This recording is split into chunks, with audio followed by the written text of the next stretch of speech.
तो hello everyone. तो आज का टॉपिक होने वाला है क्लास 10th के द्विघात समीकरण का सेकंड पार्ट, यानी कि एक्सरसाइज नंबर 4B। ये नेक्स्ट एक्सरसाइज पे आ चुके हैं हम लोग, और इससे पहले एक एक्सरसाइज ऑलरेडी सॉल्व कर चुके हैं। तो बढ़ते हैं नेक्स्ट एक्सरसाइज की तरफ और करते हैं इसको भी सॉल्व।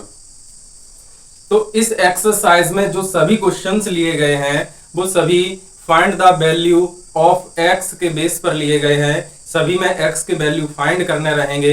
क्वेश्चन बहुत इजी और बहुत ज्यादा सिंपल और छोटे होने वाले हैं। करते हैं सॉल्व। देखते हैं क्वेश्चन नंबर 1 को। तो यहाँ पे क्वेश्चन नंबर 1 ले लिया गया है, और क्वेश्चन नंबर 1 में कहा जा रहा है समीकरण एक्स स्क्वायर माइनस 1/9 बराबर 0 को हल कीजिए। अब जो ये इक्वेशन लिया गया है एक्स स्क्वायर माइनस 1/9 इक्वल 0, इसमें क्या करना है, एक्स का वैल्यू फाइंड करना है हम लोगों को। अब जो एक्स का वैल्यू फाइंड कैसे होगा, एक्स का मान कैसे ज्ञात होगा यहां से, तो सबसे पहले एक चीज को समझते हैं। ये जो इक्वल का साइन होता है ये पहचान होता है किसी एक समीकरण होने की। समीकरण होने का मतलब ही यही है कि वहां पे इक्वल का साइन आना चाहिए। तो देखा जाए इसमें है, और ये समीकरण भी है। अगर दो घातें हैं तो द्विघात समीकरण सिंपली बन चुका है। तो यहाँ पे अगर मैं देखता हूं तो ये है अपना LHS और ये है RHS। इस साइड का जो पक्ष होता है उसे हम कहते हैं लेफ्ट हैंड साइड, और उधर का होता है वो होता है राइट हैंड साइड। तो यहाँ पे दो पक्ष होते हैं। LHS से जब कोई वैल्यू उधर जाती है तो उसके साइन चेंज होते हैं। वही सिस्टम इसमें है, जब RHS से कोई वैल्यू इधर आती है तो उसके भी जो है साइन चेंज होते हैं। या फिर हम यहां से कोई कांस्टेंट ले जाएं या फिर कोई वेरिएबल ले जाएं तो उसके जो है साइन चेंज होते हैं। साइन चेंज क्या होंगे, अगर प्लस में है तो वो माइनस में बदल जाएगा, और अगर माइनस में है तो वो प्लस में बदल जाएगा, और अगर डिवाइड में है तो वो मल्टीप्लाई में बदलेगा, और अगर मल्टीप्लाई में है तो वो डिवाइड में बदल जाने वाला है। तो देखते हैं यहाँ पे, अगर मैं देखूं माइनस का 1/9 माइनस का है यहाँ पे, अगर मैं उस साइड यानी कि RHS की साइड भेजता हूं तो ये सिंपल सी बात है प्लस का हो जाएगा, यानी कि प्लस का 1/9 बन जाएगा। तो इसको मैं कैसे लिखूंगा, ये लिख दिया जाएगा कुछ इस तरीके से, एक्स स्क्वायर इक्वल 1/9। क्लियर सी बात है कि प्लस में हो जाएगा। अगर देखा जाए तो यहाँ पे एक्स स्क्वायर का वैल्यू आ चुका है, लेकिन हम लोगों को एक्स का वैल्यू चाहिए। तो x का वैल्यू कैसे निकलेगा, यहाँ पे अगर देखा जाए तो मैं इसका क्यूब रूट ले लूंगा, सॉरी स्क्वायर रूट ले लूंगा। स्क्वायर रूट में क्या होता है, यहाँ पे x स्क्वायर है और यहाँ पे 1/9 है। 9 किसका स्क्वायर है, तो 9 जो होता है आपका 3 का स्क्वायर है, और 1 का स्क्वायर 1 ही होता है। तो हम लोग लिख सकते हैं x इक्वल 1/9। क्लियर सी बात है, 1/9 x का वैल्यू आ गया। लेकिन यहाँ पे एक बात को और समझते हैं, अगर मैं माइनस के 3 का स्क्वायर करूंगा ना तो मुझे मिलेगा प्लस का 9। क्लियर, और अगर मैं प्लस के 3 का स्क्वायर करता हूं तब भी मुझे मिलता है प्लस का ही 9। मतलब अगर माइनस के नंबर का भी अगर स्क्वायर कराया जाए तब भी वो पॉजिटिव ही आता है, प्लस का ही आता है, और प्लस का अगर कराया जाए तब तो वो प्लस का आना ही आना है। तो यानी दोनों साइनों का जो स्क्वायर होता है वो पॉजिटिव ही आता है। तो यहाँ पे क्या करा देंगे, प्लस माइनस यानी कि दोनों साइनों को लगा देंगे। तो जो एक्स का वैल्यू आ गया वो आ चुका है प्लस माइनस 1/3। नेक्स्ट क्वेश्चन ले लिया गया है। नेक्स्ट क्वेश्चन सेम बेस पर है। क्वेश्चन कह रहा है कि 3x स्क्वायर माइनस 18 इक्वल 9 को हल कीजिए। तो लिखते हैं 3x स्क्वायर माइनस 18 इक्वल 9। यहाँ पे क्या है, जो भी एक कांस्टेंट है यानी कि जो भी एक अचर पद है उसको उधर भेज देंगे। तो क्या बन जाएगा, 3x स्क्वायर इक्वल, यदि ये माइनस का 18 है तो उधर जब भेजूंगा तो प्लस का 18 बन जाने वाला है। और इसको लिख सकते हैं 3x square equal 27x square. इधर जो चीज मल्टीप्लाई में होती है उधर डिवाइड में जाती है, मतलब 27/3 लिखेंगे। कट होने पर 9 रह जाएगा, और x स्क्वायर यदि 9 आता है तो x का जो वैल्यू है प्लस माइनस 3 आ जाएगा।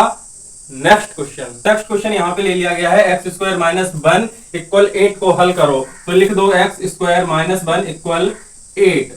तो यहाँ पे अगर मैं देखूं तो एक्स स्क्वायर इक्वल हो जाएगा 8 प्लस 1, ये माइनस का इधर आके प्लस का हो चुका, एक्स स्क्वायर आ जाएगा 9, देन एक्स का वैल्यू आ गया प्लस माइनस 3। यही इस क्वेश्चन का आंसर हो जाएगा। नेक्स्ट क्वेश्चन कह रहा है 3x स्क्वायर माइनस 36 इक्वल 12 को हल कीजिए। तो लिखते हैं 3x स्क्वायर माइनस 36 इक्वल 12। इसमें x का वैल्यू फाइंड करना है, तो करते हैं इसमें x का वैल्यू फाइंड। ये इतना, ये माइनस का 36 है, इसको इधर लेके जाएंगे तो ये बन जाएगा प्लस का। तो इसको लिख सकते हैं 3x स्क्वायर इक्वल 12 प्लस 36। ये हो जाएगा 3x स्क्वायर इक्वल, ये दोनों ऐड कर दो, ये हो गया 8, ये हो गया 4, 84। एक्स स्क्वायर इक्वल हो जाएगा 84/3। एक्स स्क्वायर आ जाएगा कट करके कितना 1 और 6 यानी कि 16। देन एक्स का जो वैल्यू हो जाएगा प्लस माइनस 4 हो जाएगा। ये रहा इसका सॉल्यूशन। बढ़ जाओ नेक्स्ट क्वेश्चन की तरफ और उसको भी कर दो सॉल्व। सो नेक्स्ट क्वेश्चन है, यहाँ पे नेक्स्ट क्वेश्चन को ले लिया गया है। नेक्स्ट क्वेश्चन कह रहा है 2x स्क्वायर माइनस 32 इक्वल 0 को हल कीजिए। 2x स्क्वायर माइनस 32 इक्वल 0 को हल करना है यहाँ पे। तो इसमें भी x का वैल्यू फाइंड करना है। तो ये माइनस का 36 है, इसको उधर भेज दो। सबसे पहले ये बन जाएगा 2x स्क्वायर इक्वल 32। ये हो जाएगा x square equal 32/2। Then x square equal आ जाएगा 16, और ये भी जो है x का वैल्यू लेके आ गया प्लस माइनस 4। सवाल में तो कुछ था ही नहीं, बहुत इजी है। बढ़ जाओ नेक्स्ट क्वेश्चन की तरफ और उसे भी करते हैं सॉल्व। तो यहाँ पे नेक्स्ट क्वेश्चन आ चुका है 3x स्क्वायर इक्वल 27 को हल कीजिए। ये जो क्वेश्चन है 3x स्क्वायर इक्वल 27, आंखों आंखों में इसका आंसर आ जाना चाहिए। ये जो है 3x स्क्वायर इक्वल 27, देखते देखते आंसर आ गया। इसका जो है x स्क्वायर इक्वल आ जाएगा कितना 27/3, और ये हो जाएगा x square equal 9। Then x का वैल्यू आ गया प्लस माइनस 3। सवाल में तो कुछ था ही नहीं, कुछ तो इसमें था ही नहीं सॉल्व करने के लिए। ठीक है, नेक्स्ट क्वेश्चन की तरफ बढ़ जाओ। पेपर में आने के बहुत ज्यादा चांस है, एक एक नंबर के ऑब्जेक्टिव में पूछ लिए जाते हैं। छोड़ना नहीं है कुछ भी, क्योंकि छोटी छोटी चीजें ही एक बड़े परिवर्तन का रीजन बनती हैं। तो छोटी छोटी चीजों को नहीं छोड़ना है। नेक्स्ट क्वेश्चन पे पहुंच जाओ। तो नेक्स्ट क्वेश्चन है, यहाँ पे ले लिया गया 2x स्क्वायर इक्वल 8 को हल कीजिए। 2x स्क्वायर इक्वल 8 लिया गया यहाँ पे। इसमें हल क्या करना है, ये तो हो जाएगा x square equal 8/2। x square equal हो जाएगा 4। देन x का वैल्यू कितना आ गया प्लस माइनस 2 आ गया। बताइए कितने छोटे छोटे क्वेश्चन है। नेक्स्ट क्वेश्चन पे आ जाओ। सो नेक्स्ट क्वेश्चन आ चुका है यहाँ पे। नेक्स्ट क्वेश्चन कह रहा है एक्स स्क्वायर माइनस 1 का स्क्वायर इक्वल 2 की पावर 3 दी गई यहाँ पे, और कहा गया इसको हल कीजिए। तो ले लो इसको भी। तो लिखते हैं एक्स स्क्वायर माइनस 1 का स्क्वायर इक्वल 22 का पावर 3। तो सबसे पहले इनको पावर में तोड़ते हैं, उसके बाद करते हैं सॉल्व। ये हो जाएगा एक्स स्क्वायर माइनस 1 का वर्ग होता है 1 ही, इक्वल 2 का अगर क्यूब कराएंगे तो 8 बन जाएगा। और यहाँ पे भी एक्स स्क्वायर इक्वल हो जाएगा 8 और ये प्लस का 1 हो जाएगा, याद रखना। और एक्स स्क्वायर आ जाएगा 9, और यहाँ पे एक्स का वैल्यू प्लस माइनस 3 आ चुका है। क्वेश्चन तो अपने लेवल के आ ही नहीं रहे हैं। देखते हैं नेक्स्ट क्वेश्चन को। नेक्स्ट क्वेश्चन यहाँ पे आ चुका है और उसको भी कराते हैं सॉल्व। लिया गया है 2x स्क्वायर माइनस 5 का स्क्वायर इक्वल 5 का स्क्वायर को हल कीजिए। तो लिखते हैं इसको 2x स्क्वायर माइनस 5 का स्क्वायर इक्वल 5 का स्क्वायर को हल कीजिए। अब यहाँ पे जो ये क्वेश्चन है, इसमें सबसे पहले स्क्वायर तोड़ते हैं, उसके बाद x का वैल्यू निकाल देते हैं। तो यहाँ पे हो जाएगा 2x स्क्वायर माइनस 25, क्लियर सी बात है 25 हो जाएगा, और यहाँ पे भी क्या हो जाएगा 25 हो जाएगा। ये हो जाएगा 2x square equal 25 plus 25। Are you understand. यहाँ से ये माइनस का 25 था, उधर गया प्लस का हो गया, दोनों को ऐड कर देंगे। 2x स्क्वायर हो जाएगा 50, देन x स्क्वायर बन जाएगा 50/2, x स्क्वायर हो जाएगा 25, और x का वैल्यू यहाँ से आ चुका है प्लस माइनस का 3। तो ये रहा इसका आंसर। बढ़ जाओ नेक्स्ट क्वेश्चन की तरफ। तो नेक्स्ट क्वेश्चन यहाँ पे आ चुका है, कह रहा है समीकरण x स्क्वायर अपॉन 2 इक्वल 8 को हल कीजिए। बिल्कुल कर देंगे। तो यहाँ पे लिखते हैं x स्क्वायर अपॉन 2 इक्वल 8, ये हो जाएगा एक्स स्क्वायर इक्वल 8 इंटू 2, इधर डिवाइड में उधर मल्टीप्लाई में हो गया, एक्स स्क्वायर इक्वल आ जाएगा 16, एक्स का वैल्यू आ गया प्लस माइनस 4, यहां से आ गया एक्स का वैल्यू। बढ़ जाओ नेक्स्ट क्वेश्चन की तरफ और उसे भी कर दो खत्म। सवाल ऐसे जाने चाहिए स्पीड में। तो नेक्स्ट क्वेश्चन यहाँ पे फिर से आ चुका है। क्वेश्चन कह रहा है समीकरण 3x square minus 4y square equal 11 में यदि x का वैल्यू 2 हो तो y का मान ज्ञात कीजिए। ये आया अच्छा सा क्वेश्चन। यहाँ पे जो है क्वेश्चन आने का जो पूरा का पूरा जो संभावना बनता है, ठीक है, एक नंबर का क्वेश्चन आ ही जाता है इस बेस पर। यहाँ पे देखो समीकरण दिया गया, समीकरण क्या है 3x square minus 4y square equal 11 दिया गया है, ठीक है। और इसमें क्या कहा गया है x का वैल्यू जो है 2 है और मुझे y का वैल्यू बता दो। यहाँ पे प्लेस द वैल्यू के क्वेश्चन आ चुके हैं, इसको भी करते हैं प्लेस और निकालते हैं दूसरे का वैल्यू, यानी कि x का दिया y का निकालते हैं। क्या ये दिक्कत है? यहाँ पे जहां भी x है ना वहां पे कितना रख देना है, 2 प्लेस कर देना, रख दो।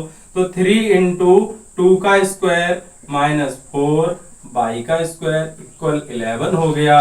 3 इंटू इसको मैं करूंगा तो ये 4 बन जाएगा, माइनस 4y स्क्वायर इक्वल 11 लिख सकते हैं। क्लियर? इसका मल्टीप्लाई करा देंगे 12 माइनस 4y स्क्वायर इक्वल 11 बन जाएगा।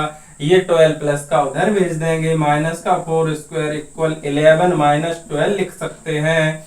माइनस का 4y स्क्वायर लिख सकते हैं, इसको क्या माइनस का 1, माइनस से माइनस गया, 4y स्क्वायर हो जाएगा 1 और y स्क्वायर लिख सकते हैं 1/4 और यहाँ पे y स्क्वायर इक्वल 1/4 है तो y का वैल्यू प्लस माइनस 1/2 आ जाएगा। It's okay. 3x square minus 4y square equal 11 और यहाँ पे x का जो वैल्यू है -3 दे रखा है और y का वैल्यू मुझे चाहिए यहाँ पे। तो मैं सिंपल सा क्या करूंगा, x की जगह पे -3 को प्लेस कर दूंगा। तो करता हूं और देखता हूं 3 इंटू -3 का square minus 4y square equal 11 बना। ये 3 इंटू ये -3 का स्क्वायर प्लस का ही 9 आएगा, माइनस 4y स्क्वायर इक्वल 11 हो चुका। ये 27 बन गया, माइनस 4y स्क्वायर इक्वल 11 है और ये प्लस का 27 उधर भेजते हैं, माइनस का 4y स्क्वायर इक्वल 11 माइनस 27 लिखेंगे। माइनस का 4y स्क्वायर ये कितना बचेगा, ये बचेगा आपका यहाँ से 7 में से 1 चला जाएगा 6 और ये 16 बचा किसका, माइनस का, माइनस से माइनस चला गया। 4y स्क्वायर इक्वल क्या लिखते हैं 16 और y स्क्वायर इक्वल आ जाएगा 16/4। क्लियर? ये हो जाएगा y स्क्वायर इक्वल, ये कट होने पे रह जाएगा ओनली 4 और y का वैल्यू आ जाएगा प्लस माइनस 2। यहाँ पे इसका हो गया सॉल्यूशन। y का वैल्यू क्या आ गया प्लस माइनस 2, x का वैल्यू क्या दिया था -3 दिया था यहाँ पे। ठीक है, नेक्स्ट क्वेश्चन देखते हैं और क्या कहता है उसको भी करते हैं सॉल्व। सो नेक्स्ट क्वेश्चन यहाँ पे ले लिया गया है एक्स स्क्वायर अपॉन 5 इक्वल 20 को हल कीजिए। क्या कहते हैं, कर दें हल। तो यहाँ पे देखो दे दिया गया है एक्स स्क्वायर अपॉन 5 इक्वल 20। 5 उधर जाएगा, इधर मल्टीप्लाई में उधर जाएगा, इधर डिवाइड में उधर मल्टीप्लाई में, एक्स स्क्वायर हो जाएगा 20 इंटू 5। एक्स स्क्वायर आ जाएगा 100। तो x का वैल्यू प्लस माइनस 10 हो चुका है। सवाल यहीं खत्म, बात खत्म। नेक्स्ट क्वेश्चन है, नेक्स्ट क्वेश्चन कह रहा है समीकरण x minus 1 upon x equal 0 को हल करो। x माइनस 1 अपॉन एक्स बराबर 0 को हल करो। x माइनस 1 अपॉन एक्स बराबर 0 को हल करो। चलो करो हल इसको। तो इसके नीचे मान लो 1 और यहाँ से एलसीएम के रूप में x आ गया, ये हो गया एक्स स्क्वायर, ये हो गया -1 इक्वल 0, क्रॉस मल्टीप्लाई कराया गया है यहाँ पे। और ये एक्स स्क्वायर -1 इक्वल इधर डिवाइड उधर मल्टीप्लाई 0 इंटू एक्स बना दिया। एक्स स्क्वायर -1 इक्वल 0 हो गया, एक्स स्क्वायर इक्वल 1 हो गया, एक्स इक्वल हो गया plus minus 1। Okay, next question. Next question फिर से आ चुका है यहाँ पे। क्वेश्चन में अच्छा सा क्वेश्चन है यहाँ पे, x/2 इक्वल 8/x को हल कीजिए। x/2 इक्वल 8 अपॉन एक्स को हल कीजिए। क्या इसको हल कर सकते हैं? बिल्कुल कर सकते हैं। कैसे हल करेंगे? क्रॉस मल्टीप्लाई करा दो, ये हो गया एक्स स्क्वायर, ये हो गया 8 2 जा 16। कितना सिंपल था, कितना सिंपल था बताइए, सिंपल कितना था? बता सकते हैं कितना सिंपल था? बहुत सिंपल था। नेक्स्ट क्वेश्चन है यहाँ पर इक्वल 9 प्लस एक्स स्क्वायर को हल कीजिए। 5x square equal 9 plus x square को हल कीजिए। इसमें भी x का वैल्यू फाइंड करना है, तो क्या इसको कर सकते हैं? बिल्कुल कर सकते हैं। इस एक्स स्क्वायर को इधर उठा लाओ, जब ही हो पाएगा। एक्स स्क्वायर माइनस का एक्स स्क्वायर, ये 5x square minus x square equal 9। यहां से क्या हो रहा है? 5x स्क्वायर में से 1x जा रहा है, तो 4x स्क्वायर बच रहा है इक्वल 9, और x स्क्वायर आ जाएगा 9 अपॉन 4। देन x का वैल्यू में प्लस माइनस 3 अपॉन 2 लिख सकता हूं। Yes and no? तो आंसर है यस, बिल्कुल लिख सकता हूं। अगर लिख सकता हूं तो नेक्स्ट क्वेश्चन को भी देखते हैं। समीकरण x minus 2 x plus 2 equal 5 को हल कीजिए। वेरी गुड, अच्छा क्वेश्चन है। तो यहाँ पे देखते हैं नेक्स्ट क्वेश्चन को। x माइनस 2 और x प्लस 2 इक्वल 5। क्या ही क्वेश्चन दे दिया गया है। यहाँ पे अगर समझते हो तो समझ लेना। यहाँ पे एक ब्रैकेट में ऐड हो रहा है, एक ब्रैकेट में मल्टीप्लाई, एक ब्रैकेट में प्लस हो रहा है, एक ब्रैकेट में माइनस हो रहा। जब भी एक ब्रैकेट में दो चीजें जुड़ रही हो, एक में घट रही हो, तो वहां पे वर्गांतर यानी कि A square minus B square use कर लेते हैं। तो यहाँ पे भी कर लो। एक्स स्क्वायर माइनस 2 का square equal 5, x square minus का कितना 4 इक्वल 5, एक्स स्क्वायर बन जाएगा 5 प्लस 4, एक्स स्क्वायर बन जाएगा 9। तो बता सकते हो एक्स का वैल्यू कितना आ जाएगा? प्लस माइनस 3 आ जाएगा। बिल्कुल बता सकते हैं। तो अगर बता सकते हो तो नेक्स्ट क्वेश्चन आ चुका है, और इसको भी करते हैं solve. Question very important, very easy और वेरी इंपॉर्टेंट के साथ साथ बहुत अच्छा भी है। ठीक है, तो समीकरण जो है 2 ब्रैकेट x माइनस 9 का होल स्क्वायर इक्वल 162 को हल कीजिए। इस क्वेश्चन को हल कर सकते हैं, देखते हैं करके हल। तो सबसे पहले इसमें कर क्या सकते हैं? इस 2 का इधर मल्टीप्लाई है, तो इधर भाग यानी कि डिवाइड हो जाएगा। तो इधर क्या बचेगा? x माइनस 9 का होल स्क्वायर इक्वल 162 अपॉन 2। ये क्या दिख रहा है? ये मुझे a माइनस बी का होल स्क्वायर दिख रहा है। कर दो solve.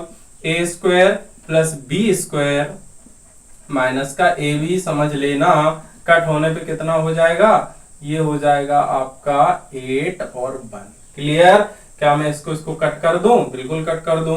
X square minus 18x equal 0। X यहां से कॉमन लेते हैं तो x माइनस 18 बचेगा इक्वल 0। ये x मल्टीप्लाई में उधर डिवाइड में खत्म, 0 बन जाएगा। समझ सकते हैं x minus 18 equal 0। Then x का वैल्यू आ गया 18। x का वैल्यू कितना आ गया? 18 आ चुका है। नेक्स्ट क्वेश्चन नंबर 19 है। दिया गया है यहाँ पे 3x अपॉन 4, लिखते चलते 3x upon 4 minus 4 upon 3x equal 0 को हल कीजिए। क्वेश्चन ने कह दिया कर दो हल, तो कर सकते हैं हल, बिल्कुल कर सकते हैं। ये इधर इतना ये माइनस का है, इसको मैं इधर लेके आ सकता हूं, बिल्कुल आ सकता हूं, प्लस का बना सकता हूं। तो फिर क्या ही दिक्कत है? 3x upon 4 equal 4 upon 3x लिखने में क्रॉस मल्टीप्लाई करा दो। ये हो जाएगा कितना? 9x square equal 16। क्या ही दिक्कत थी? x square upon 16 upon 9, x equal plus minus 4 upon 3। क्या यही वैल्यू है? बिल्कुल यही वैल्यू है, यही इसका सॉल्यूशन है। तो क्वेश्चन 19 हो गया कंप्लीट। देखते हैं इस एक्सरसाइज का क्वेश्चन नंबर 20, जो कि लास्ट क्वेश्चन है, और लास्ट होने के साथ साथ दमदार भी है। तो देखो दिया गया है x upon 3 plus 3 upon x equal x upon 12 plus 12 upon x को हल कीजिए। तो कर दो इसको हल। लिखते हैं x upon 3 plus 3 upon x equal x upon 12 plus 12 upon x को हल कीजिए। ये जो क्वेश्चन है बहुत इंपॉर्टेंट है, पेपर में पूछा जा चुका है, ध्यान से समझना। तो यहाँ पे जो क्वेश्चन है, इसको इधर ये LHS है और ये अपना RHS है। जो LHS सॉल्व करेंगे उसके बाद RHS सॉल्व करेंगे। तो पहले लेते हैं LHS, लेते हैं इसका एलसीएम। एलसीएम हो जाएगा 3x, क्रॉस मल्टीप्लाई करा देंगे, एक्स स्क्वायर प्लस का 3 3 या 9। Any problem? ओके ठीक है, इक्वल का साइन लगा दिया। यहां से सेम कंडीशन है, यहाँ पे भी इसका करा देते हैं एलसीएम ग्रुप में। ये हो जाएगा 12x, ये हो जाएगा एक्स स्क्वायर और प्लस का 12 12 12 क्या होता है 144 144 यानी कि 144। ठीक है, उसके बाद यहाँ पे देखते हैं क्या हो सकता है। पहले तो ये x से x कट हो सकता है, ये 3 से 12 4 टाइम कट हो सकता है। यहाँ पे बचेगा एक्स स्क्वायर प्लस 9 अपॉन 1 मान लो, एक्स स्क्वायर प्लस 144 अपॉन कितना मान लो 4 मान लो, क्रॉस मल्टीप्लाई करा दो। यहाँ पे 4 का इसमें हो जाएगा 4x स्क्वायर प्लस यहाँ पे हो जाएगा 36 इक्वल, ये 1 का कराएंगे तो ये एक्स स्क्वायर प्लस 144 वैसा का वैसा लिखा जाएगा, नो प्रॉब्लम। ओके तो यहाँ पे देखते हैं इस एक्स स्क्वायर को उधर लेके आते हैं, 4x square minus x square, ये 36 को उधर भेजते हैं, 144 माइनस 36, 4x स्क्वायर में से 1x स्क्वायर क्या बचेगा 3x स्क्वायर इक्वल 144 में से 36 सब्ट्रैक्शन करा दो, कितना बचेगा ये 801। ओके यहाँ पे x स्क्वायर इक्वल हो जाएगा 108 अपॉन 3, तो यहाँ पे लिख सकते हैं एक्स स्क्वायर इक्वल कट करने के बाद मिल जाएगा कितना 3 3 जा 9, यहाँ पे 1 बचा 3 6 जा 36 यानी 36, देन x का वैल्यू हो गया प्लस माइनस 6। सो ये हो गया क्वेश्चन सॉल्व और ये इसका हो गया सॉल्यूशन, और ये हुई इस हमारे क्वेश्चन की लास्ट एक्सरसाइज का last question, then very important है। तो इस क्वेश्चन को एक बार रिवाइज करते रहना, ठीक है, ये इंपॉर्टेंट क्वेश्चन है। और ये क्लास जो है द्विघात समीकरण की सेकंड क्लास थी। इसके आगे हम लोग एक्सरसाइज 4C पर पहुंच जाएंगे। तो मिलते हैं नेक्स्ट टाइम। ओके।